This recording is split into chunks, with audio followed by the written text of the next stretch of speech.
take one. Thank you.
Medicare, is that Medicare for all for California only?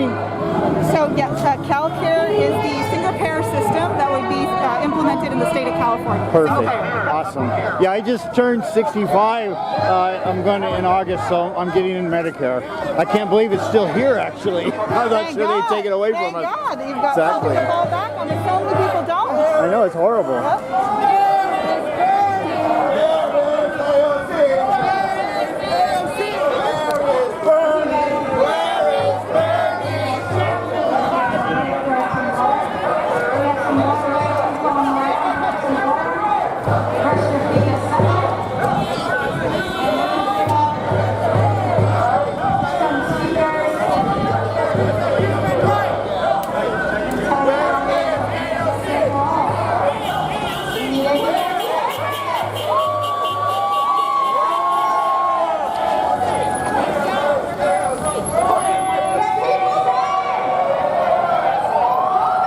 So will each state have their own program, you think? Or? The idea is that California, like Saskatchewan, can pave the way for the rest of the country. Oh, okay, perfect.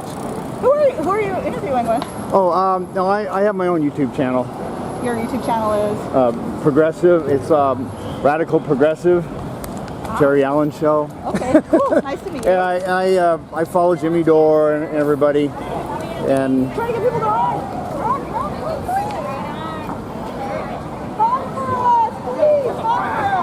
I'm just so disgusted at the squad and the Democratic Party, what they've done or what they haven't done. It's just unbelievable.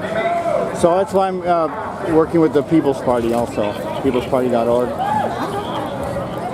We got to do something. Okay.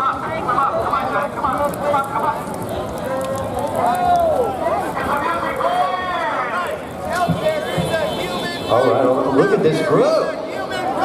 Yes. Wait, this is bigger than the group that started back there, right?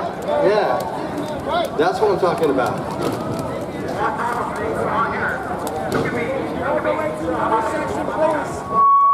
All the way to the intersection. We're going to throw more to the intersection.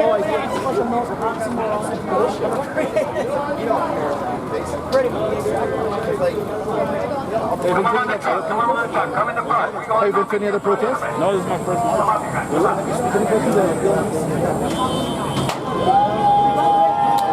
Oh, good looking group. Let's make a little noise here.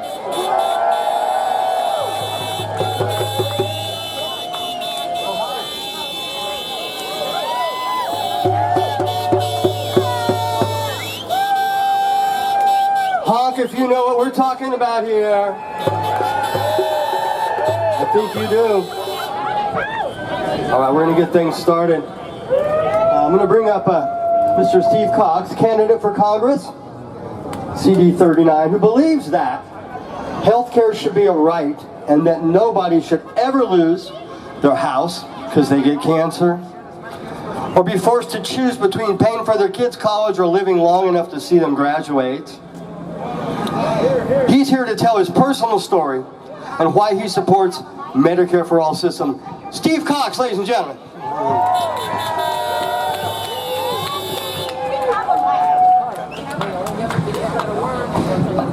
Hey everybody. My name is Steve Cox. I'm running for Congress in the 39th Congressional District. It's about 20 miles from here. Just let me finish what I'm doing, please. I got a question for you. Who's ready to get radical today? That's right, it's good. So what brought us here? Medicare for all, among other things. What do we want? What do we need? What do we deserve? That's right. So according to a Yale study we read, came out last year, about 68,000 Americans on average die every single year for lack of affordable health care. That's 186 Americans every single day who die preventable deaths, many of whom have health care. That's roughly equivalent to the 5 worst mass shootings our country has ever faced, and it happens every single day, and the media almost never mentions it. Medicare for all is the answer. But every time we bring that up to the press, what do we hear? How are you going to pay for that? Right? How are you going to pay for that? But that's right. But that same Yale study I just mentioned a minute ago found that on average we should save at least $450 billion a year on our health care with Medicare for all. You divide that into every single American of any age, it comes to over $1,350 per person per year, which means an average family of 4 could save over $5,400 a year on their health care with Medicare for all. That's how you know that the how are you going to pay for that thing is a total diversion. Right. Because the system that they're questioning costs less than the one we're already paying for. Plus, I think we could save way more, to be honest. Right. Medicare for all is not the finish line. It's a starting line. It's a starting line in the race to transform our medical system from a system that focuses on patient income to a system that focuses on patient outcomes. Right, healthcare. So can we afford it? Yes. Yes, we can. Can we afford it? Yes. Can we afford it? Yes, we can. You're damn right. Now, to put the icing on the cake, not only is Medicare for all moral and ethical because it doesn't kill Americans, not only is it cheaper, but it's also incredibly popular. 69% of the American public, according to a Harris X poll that came out last year, of registered voters, 69% of the American public supports Medicare for all. That's 68% of independents like myself, It's almost half, believe it or not, of Republicans, 46%. And it's 88% of Democrats. Now think about this for a minute. 88% of Democrats support Medicare for all. And knowing that, the Democratic National Committee voted 79% against even putting it on the party platform. And they have the nerve to call themselves Democratic. By that point, 69% of the country supports Medicare for all, and we can't even get a vote on it in Congress. How do they call this a democracy? If this were a democracy, Medicare for all, which again, to reiterate, is cheaper, moral, and and has 2-to-1 voter support, right? If this were a democracy, that would already be law, wouldn't it? Congress knows these numbers, and they do nothing but talk. Congress is because everybody in Congress prioritizes themselves first, and their parties and their donors second and third. We, the people, are fourth place at best among our own representatives. So how do we become Congress's top priority? I got 2 more minutes here. To become Congress's top priority, we need to be willing to make ourselves a problem for them. We need to start voting them out. All of them. Stop giving them money! You know, no, I'm almost done. Let me finish. No, I'm sorry, but you're finished now. Force the vote! You know, I'm sure some of you guys are thinking that, you know, you're probably not talking about my favorite congressperson. They're one of the good guys, right? But are they? Because how many of them are out here with us? None of them! How many of them were willing to force a vote on Medicare for all? None of them! All right, I'll finish right now. Let him speak! Look, we need to clean house. We need a clean house. We need a clean house! Let him speak! We need a clean house! We have on a time schedule. There's other people that need to speak. We have to go. Thank you, sir. Thank you. Appreciate it.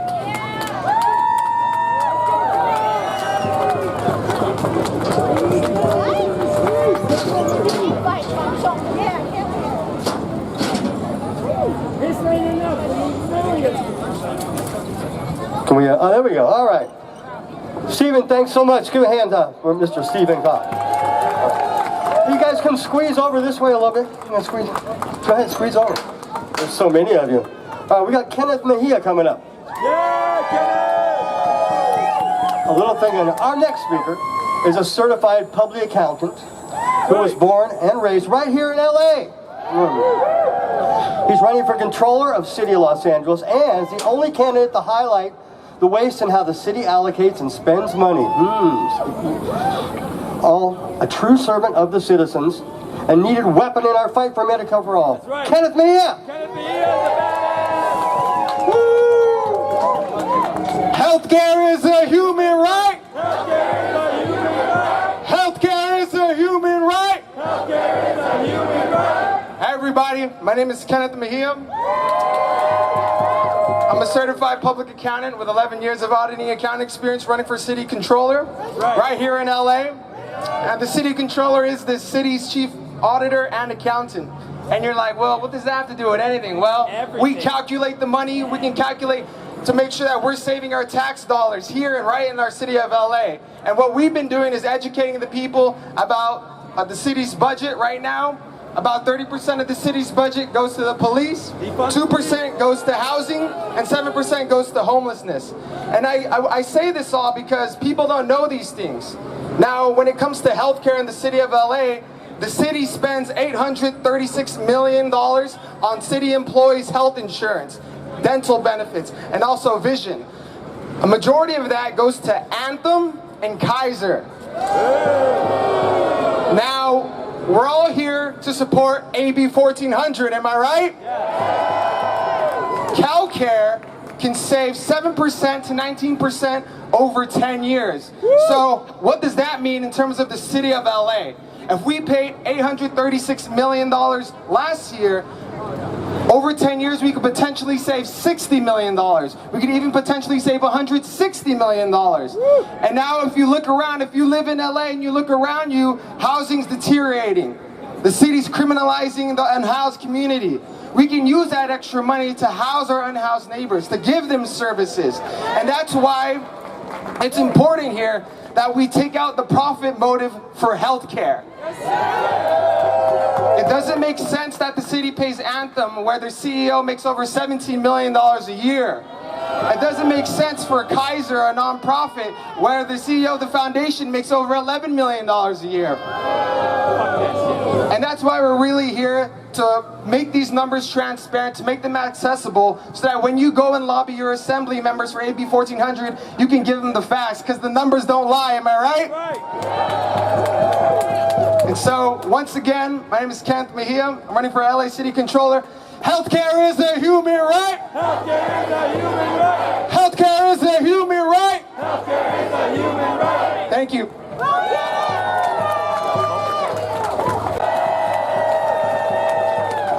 What up, LA? It is so good to be with you. I just want to invite everyone on the street over here to occupy the intersection if you're so inclined. Like, you know, as long as we're here, let's assert our presence. People down to do a little chant with me? I'll model it. Call, response. Okay. You need to see a doctor. It should be free. Health care is a right, not a commodity. Got it? So your lines are, it should be free, not a commodity. All right. You need to see a doctor. Health care is a right. You need to see a nurse. Health care is a right. You need to get a surgery. Health care is a right. If you need to get insulin, health care is a right. If you need some other medicine, health care is a right. Health care is a right. Health care is a right, not a commodity, and we should treat it that way. It's striking to me, could you come up with your sign? I saw this sign in the crowd and it spoke to a theme I wanted to raise. There are a lot of people in our country who like to talk a big game about how the United States leads the free world. Are we even in it? And we're not even going to talk for the moment about how we imprison more of our citizens than any other place and how we have a military-industrial complex that extracts resources from around the world. Just that alone might lead us to think about the question, is fascism a far-off future fear? Or might it have been here, particularly for our darker-skinned neighbors, for the last 400 years? The recognition of intersections between our different discrete policy silos is the difference between a movement embracing a path to liberation and a people being co-opted by corporate political parties spinning talking points. Thank you. Political parties spinning talking points to co-opt them in their communities. I would particularly invite you to consider whether your voices in Washington are with us, either out here literally today or metaphorically in Washington in the policy debate. And if they are not, you might think about taking this battle to liberate our country, to democratize a country that might falsely think itself to be free. Take that battle home, to wherever home is for you. At the end of the day, what we are waging here is not just a battle for basic human rights within our country. It is a battle for a bipartisan consensus to be reflected in Washington. It is a battle to make our government answerable, to be for, of, and by we, the people of the United States, and not the health insurance and pharmaceutical corporations that are pushing us all into early graves. Has anyone here had to delay medical treatment of some kind, or someone in your family, because you couldn't pay for it? It is unconscionable that this happens at all, let alone that it happens at scale. The last thing I'll leave you with, just among intersections between these arenas, the leading cause of people ending up sleeping outside without shelter is medical bankruptcy, which is a phenomenon only in the one red country on this map. Thank you for being out here today. We will not stop advocating until we have universal health care free at the point of service. All right. Thank you. Hello, hello, LA. All right, so most of you do not know me yet, but you will. My name is Daniel Wilson, and I'm running for Congress to fight for Medicare for all of us. Its absence negatively impacts every single person in this country. Whether or not you have insurance, whether or not your prescriptions are covered, whether or not you can see the doctors you want or get the treatments you need, every person in the United States is limited by our for-profit healthcare system. As a working class transgender veteran, I am a perfect sampling of some of the communities that need healthcare the most and those that are also most often excluded from it. I've had more than 20 jobs since I entered the workforce at 14. I've had access to healthcare with exactly 2 of them.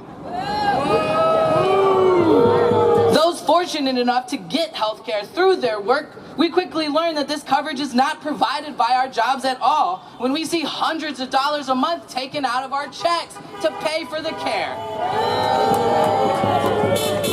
So when are you exactly provided this healthcare? After you pay a premium? After you pay your co-pays? After you pay for the procedures they denied? When you finally meet the deductible after spending thousands out of pocket? Employment-based coverage isn't useful when you can't afford to use it. It isn't effective when you lose your coverage if you leave your job. And it is not beneficial when the workers who need it the most are denied access to this system. All right, no worries. All right, let's cut it up. Thank you for editing. All right, y'all. Okay, so 30-second cut. Here we go. Who do you know that has been hurt by the greedy for-profit healthcare industry? Everybody here knows someone who is or has been hurt by our for-profit healthcare system. And we are here today to demand a better system because we know that healthcare is a worker's right. Healthcare is a veteran's right. It is a trans right.